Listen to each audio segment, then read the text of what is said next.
Namaskar, I'm Srijani. Welcome back to my channel, Symbol of Bengal. Diabetic. এটা একটি আমাদের দেশে খুবই পরিচিত একটি শব্দ। আর সবথেকে বড় সমস্যা হলো ডায়াবেটিক পেশেন্টদের ডায়েট নিয়ে। এটা খাওয়া যাবে না, ওটা খাওয়া যাবে না, তাহলে খাবেটা কি? হ্যাঁ, সেই নিয়ে আজকে আমাদের ভিডিও। ডক্টর আন্টির মুখ থেকে শুনে নাও ডায়াবেটিক ডায়েটের কতকগুলি অতি সাধারণ কিন্তু হেলদি খাবারের এক্সাম্পল। তোমরা খুব সহজেই এগুলি ট্রাই করতে পারবে। ধন্যবাদ। নমস্কার, আমি ডায়েটিশিয়ান শ্রেয়া চক্রবর্তী। আজকে ডায়াবেটিসের ব্যাপারে নিয়ে একটু আলোচনা করব। বেসিক্যালি এই ডায়াবেটিক যারা পেশেন্ট তারা কিভাবে সারাদিনের ডায়েটটা মেনটেন করতে পারেন সেই বিষয়ে একটু ছোট্ট করে আলোচনা করব। তবে এটা বলে রাখি, ডায়াবেটিসের সাথে সাথে কিন্তু অনেকের ফ্যাটি লিভার থাকতে পারে, অনেকের ক্রিয়েটিনিন লেভেল মানে কিডনির সমস্যা থাকতে পারে। তো সেই জন্য তাদের জন্য কিন্তু এই ডায়েটটা নয়। যারা অনলি ডায়াবেটিস মানে ডায়াবেটিসের সমস্যার সম্মুখীন হয়েছেন, এটা তাদের জন্যই ডায়েটটা বেসিক্যালি আমি বলতে চাইছি। তো ফার্স্টেই ডায়াবেটিস মানে নিশ্চয়ই আপনারা জানেন যে আপনাদের যেটা হচ্ছে প্যানক্রিয়াস থেকে যে ইনসুলিন সিক্রিট হয়, সেটা আমাদের শরীরে যখনই আমরা কোনো কার্বোহাইড্রেট খাচ্ছি সেটা মানে শরীরে গিয়ে ভেঙে যায়। এবার এই ভেঙে গেলে তখন কি হয়, এই ইনসুলিনের মাধ্যমে এরা সেলের মধ্যে ঢুকে যায়, ঢুকে গিয়ে অনেকটা এনার্জি প্রোডাকশন করে। কিন্তু যদি এই মানে ইনসুলিনটা ঠিক করে প্রোডাকশনই না হয় বা ইনসুলিন হয়তো কম প্রোডাকশন হচ্ছে, সেক্ষেত্রে তখন এই যে কার্বোহাইড্রেট গুলো ব্লাড স্ট্রিমে ভেঙে গেল সেটা কিন্তু আর ওই সেলে ঠিক করে ঢুকতে পারে না, কারণ ইনসুলিন কমে গেছে। এর ফলে কি হয়, ব্লাডে অনেকটা এই কার্বোহাইড্রেট বা গ্লুকোজ লেভেল বেড়ে যেতে থাকে। তখন আমাদের বেসিক্যালি ডায়াবেটিসের সমস্যায় আমরা সম্মুখীন হই।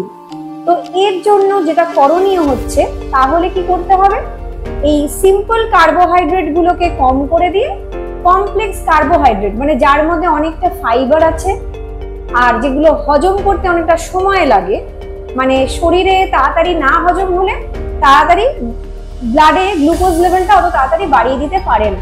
তো সেই জন্য এইগুলো খাওয়াটা অনেকটাই উপকারী। তো ফার্স্টেই দিনের শুরুটা যদি একটু কমপ্লেক্স কার্বোহাইড্রেট মানে হচ্ছে একটু ওটস বা ডালিয়া বা বার্লির সাহায্যে শুরু করা যায়, তাহলে কিন্তু অনেকটাই ভালো হয়।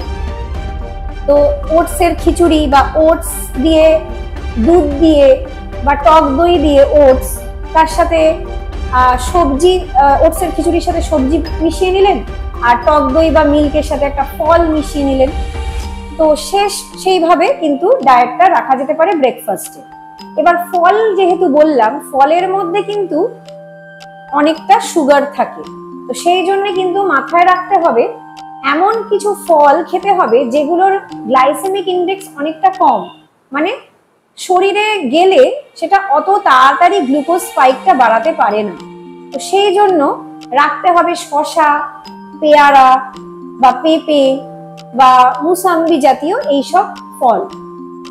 এইগুলো আপনারা দিনের any time of the day খেতে পারেন। তাই জন্য ব্রেকফাস্টের পরেও যদি একটু ফল রাখতে চান সেটা রাখা যেতে পারে।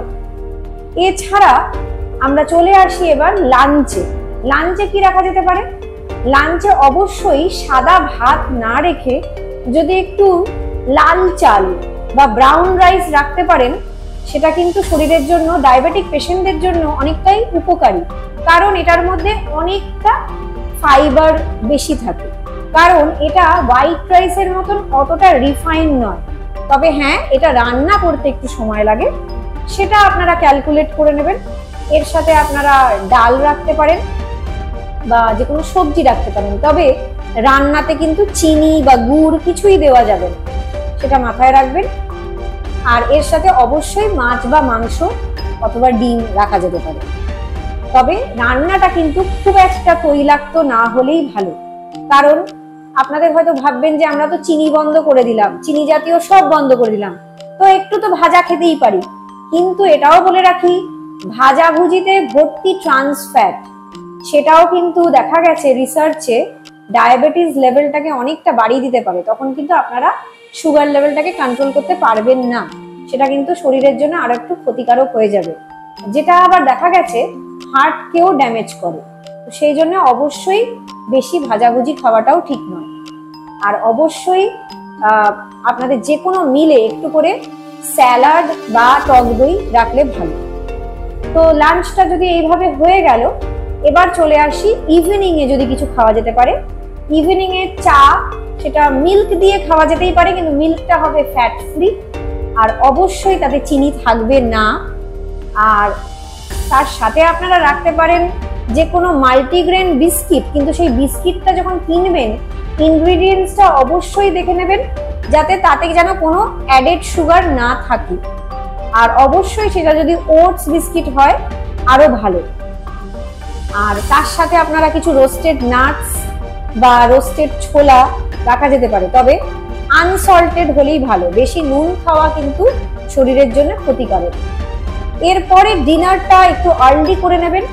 ডিনার কিন্তু সবসময় মাথায় রাখবেন ঘুমাতে যাওয়ার 3 ঘন্টা আগে করলে সবচেয়ে ভালো।